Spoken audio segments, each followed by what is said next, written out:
प्रिय छात्र नमस्कार। आप सभी का स्वागत है आपके अपने YouTube चैनल ऑनलाइन मैथमेटिक्स 2.0 पर। दोस्तों मैं हूं अभिनंदन सर।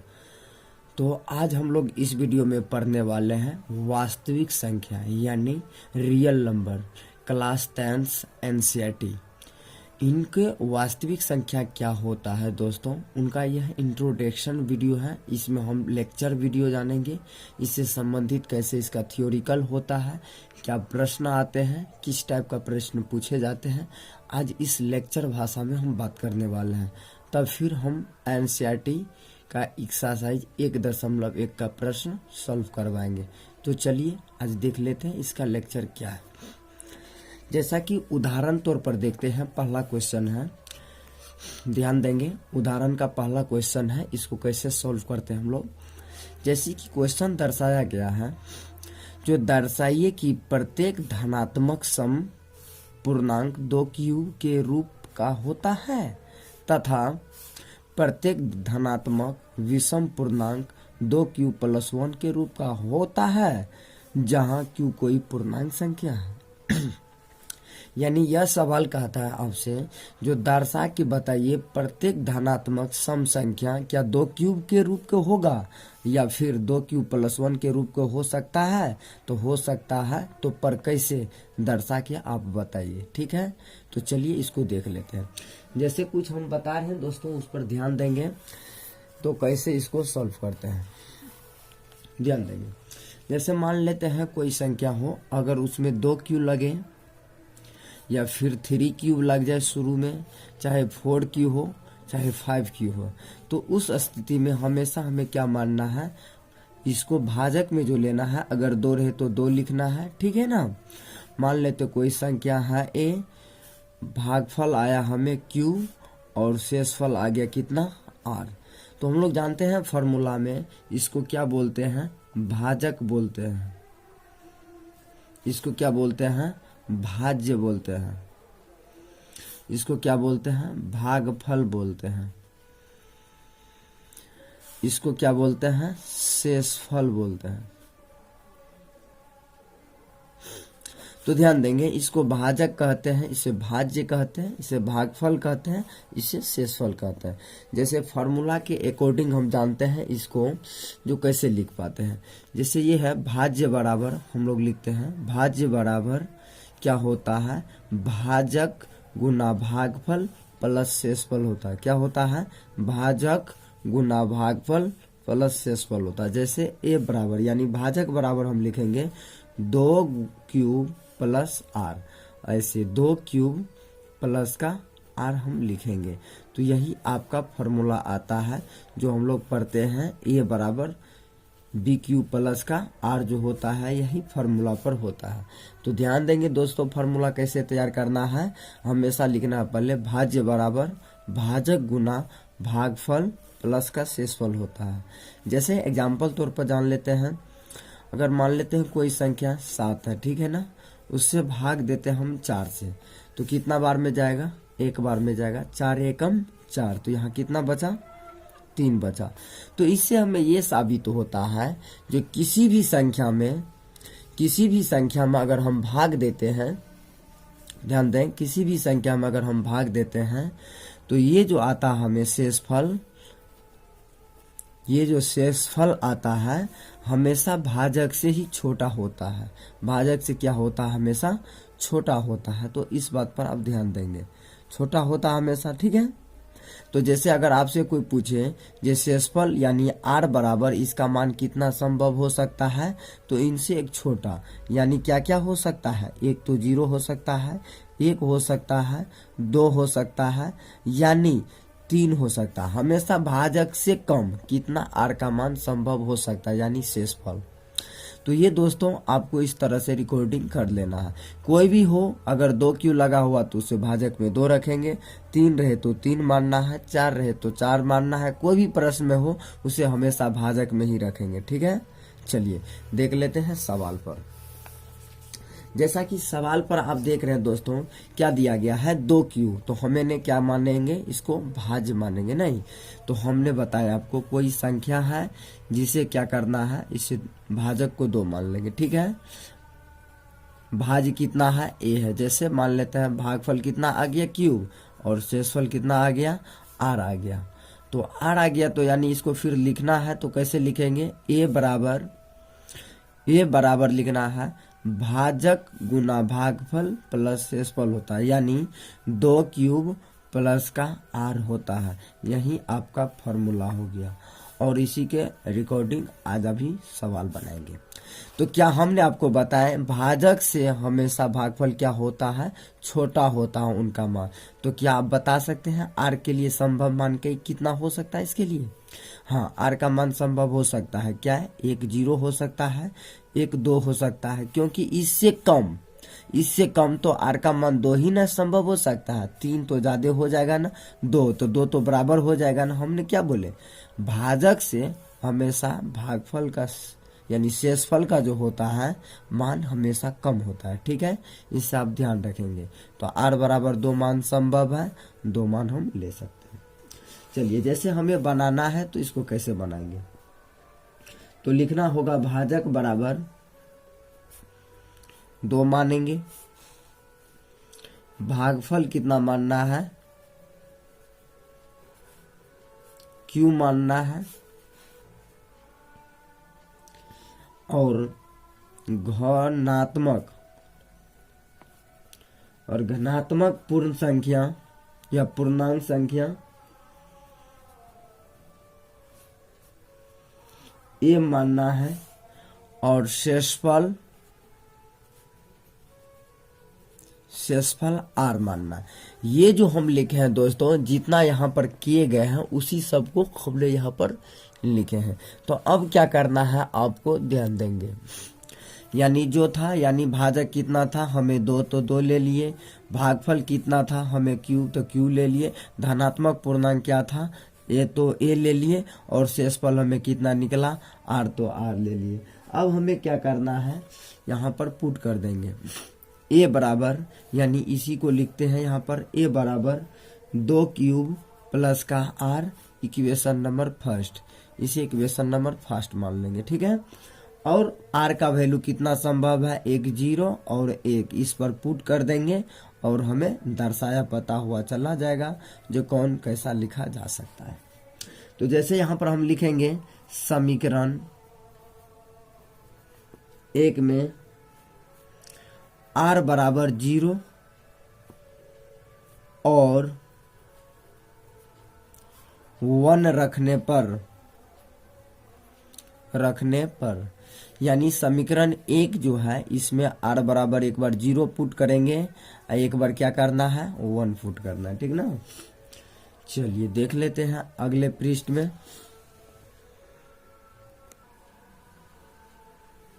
चलिए, अब क्या है, समीकरण 1 और 2 में मान रखेंगे। तो अब चलिए मान देख लेते हैं रख के क्या होता है, यहाँ पर ध्यान देंगे। तो आर बराबर 1 रखेंगे तो क्योंकि फॉर्मूला तो होता है क्यू बराबर 2 क्यूब प्लस का आर होता है। तो एक बार क्या करना है, आर का मान 0 रखेंगे।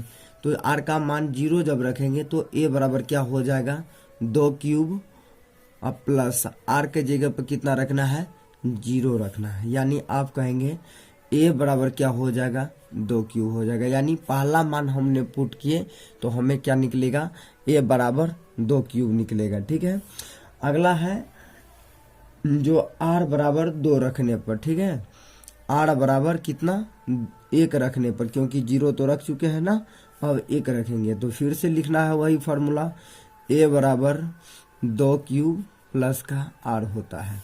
तो ए बराबर क्या हो जाएगा 2 क्यूब प्लस आर की जगह पर कितना रखना है 1 रखना है, यानी आपका जो निकलेगा क्या होगा, ए बराबर 2 क्यूब प्लस 1 होगा। तो इससे हमें यही साबित होता है क्या, जो 2 क्यूब यानी जो निकला है पहले और अभी 2 क्यूब का एक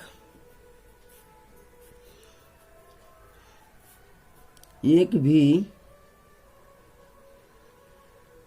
पीछे यहाँ क्या 2 क्यूब का एक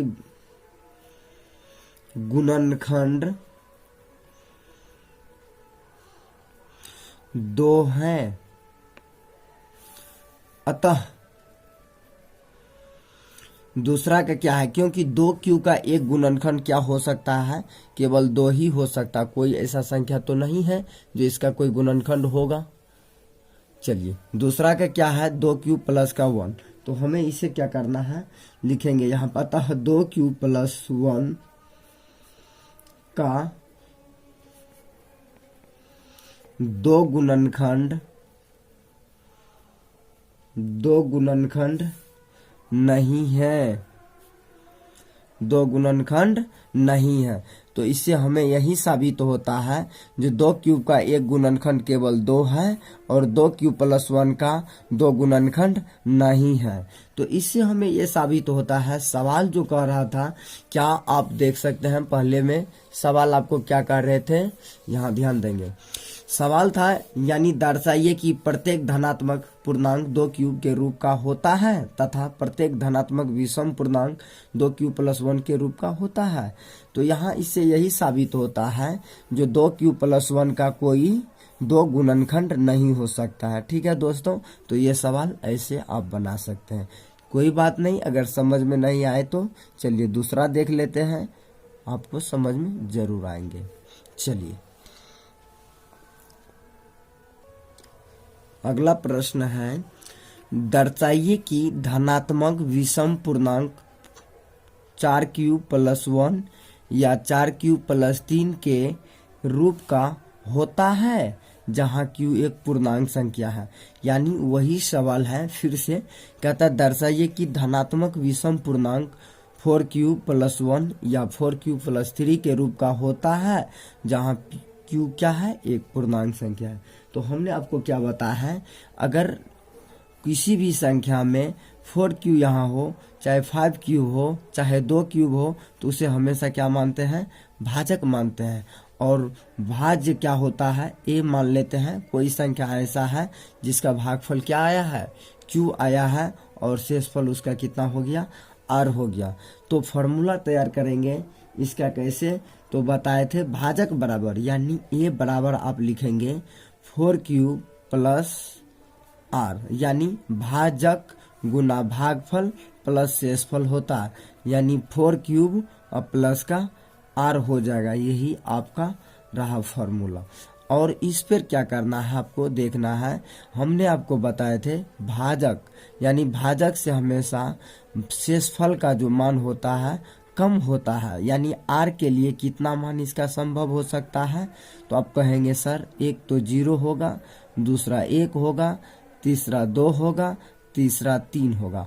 अब तो ऐसा कोई नहीं है, चौथा 3 होगा, क्योंकि 3 से ज्यादा तो बराबर हो जाता ना, यानी इससे हमेशा कम होता है। तो कम कितना तक संभव है, 3 तक मान संभव है इसका, 0 से लेके 3 तक मान संभव है। तो चलिए इसको हम बना लेते हैं। तो लिखने का पहला लिखना पड़ेगा आपको यहाँ पर, माना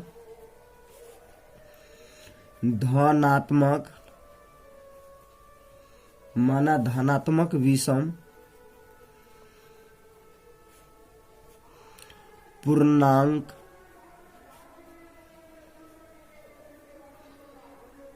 a है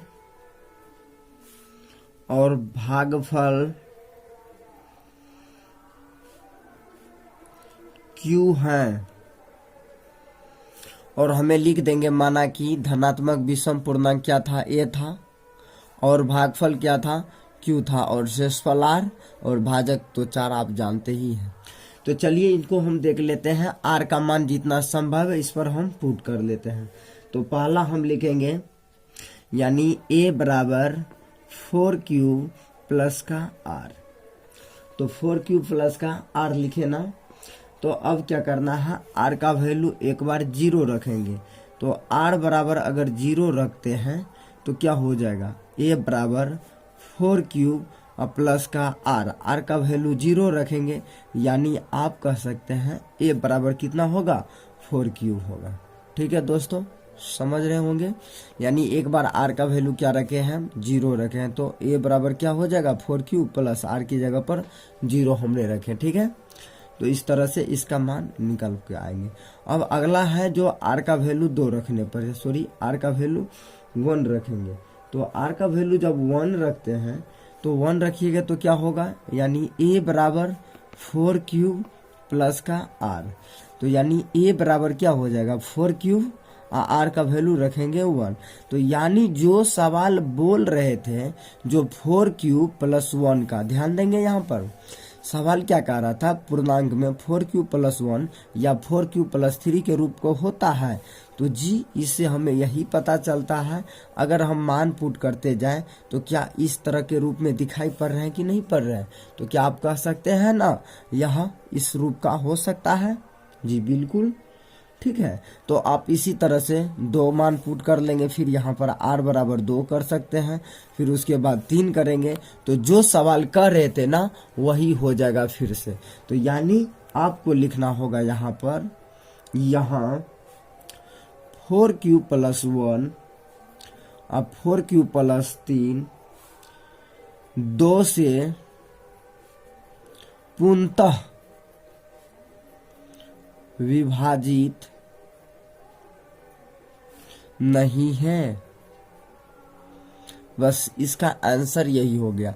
यानी हम कह सकते हैं जैसे r बराबर 4 क्यू है ना, ये तो है विभाजित, पर यहाँ पर क्या है, ये तो है नहीं। फिर आगे जो आने वाले हैं उनका वैल्यू 2 है, अगर 2 रखते हैं तो 4 क्यू प्लस r ये तो होता है।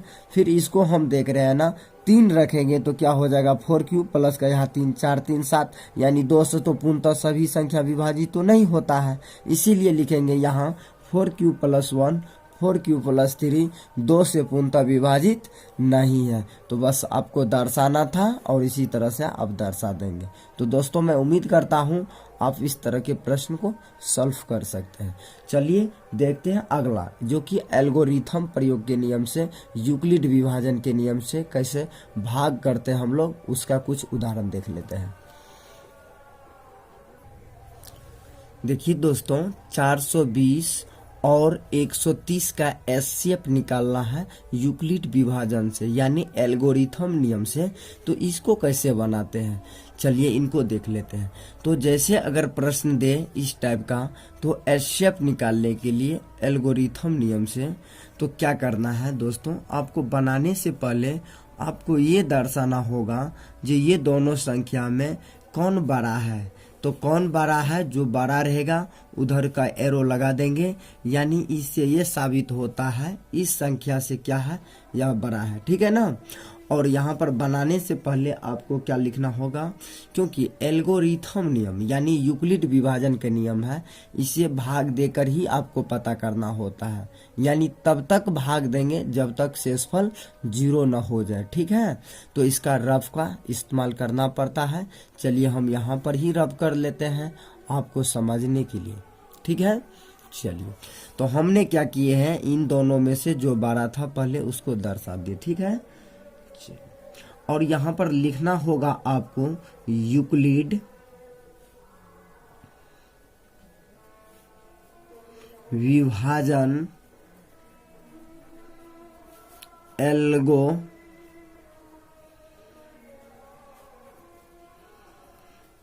एल्गोरिथम से, यानी यूक्लिड विभाजन एल्गोरिथम से।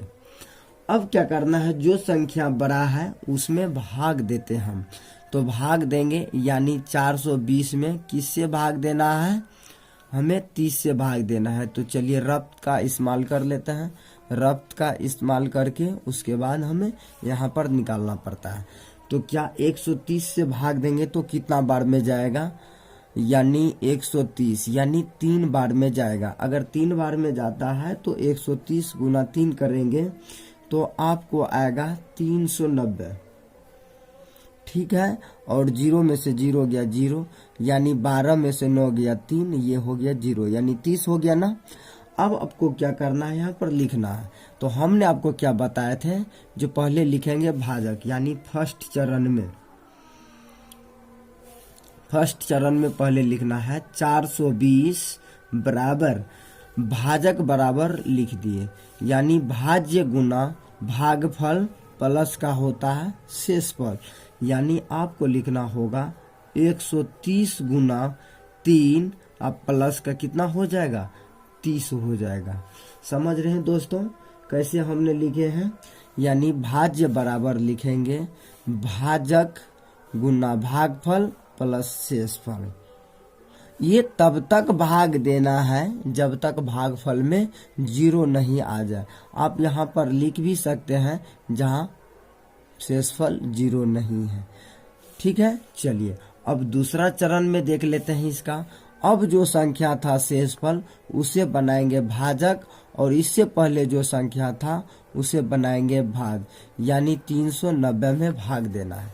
ठीक है दोस्तों, 390 में भाग देना है तो कितना बार में जाएगा, यानी 30 चौका कितना होता है, 30 चौका 120 होता है। 120 लगाएंगे तो कितना होगा, यानी 10 बचेगा। तो फिर हमें यहाँ पर लिखना होगा 390 बराबर यानी 390 बराबर भाजक भाज्य बराबर ऐसे 390 बराबर यानी 30 गुना 4 प्लस का 10। क्या लिखेंगे, 30 गुना 4 प्लस का कितना हो जाएगा, 10 हो जाएगा। तब तक भाग देना है जब तक भागफल में 0 नहीं आ जाए, शेषफल में। ध्यान रहे इस बात का। चलिए आगे देखते हैं। अब जिस संख्या में भाग दे रहे थे उस संख्या को यहाँ पर लिखना है और उसे फिर से हमें भाग देना है। ठीक ना। अब क्या यहाँ पर हम लिखेंगे 30, जो शेषफल बचेगा यहाँ पर घटा के, चलिए हमने लिखे 130 को यहाँ पर घटा के होगा। ठीक है, यहाँ होगा 30। अब क्या करना, 10 या 30 यानी 3 बार में जाएगा ना। यहाँ हो गया 0 यानी शेषफल कितना आ गया, 0 आ गया। तो अब भाग नहीं देना।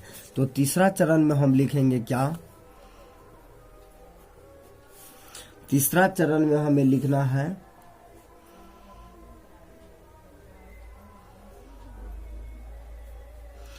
10 गुना 3 प्लस हो जाएगा 0 यानी 30 बराबर। ध्यान दें, मिस हो गया। यानी यहाँ पर लिखेंगे 30 यानी भाज्य बराबर भाजक गुना भागफल प्लस का शेषफल। तो 30 बराबर हो जाएगा 10 गुना 3 प्लस शेषफल हो गया 0। जहाँ 0 आ जाए शेषफल वहां से भाग देना खत्म कर देंगे, यानी बंद कर देंगे। अब हमें यहाँ पर लिखना होगा अतः 420 और 130 का HCF, ये जो लास्ट वाली संख्या आप देख रहे हैं दोस्तों, यहाँ पर जो यहाँ बचता है भाज में वही होता है HCF। तो आपका आंसर रहा ये। तो दोस्तों मैं उम्मीद करता हूँ आपको समझ में आ गए होंगे।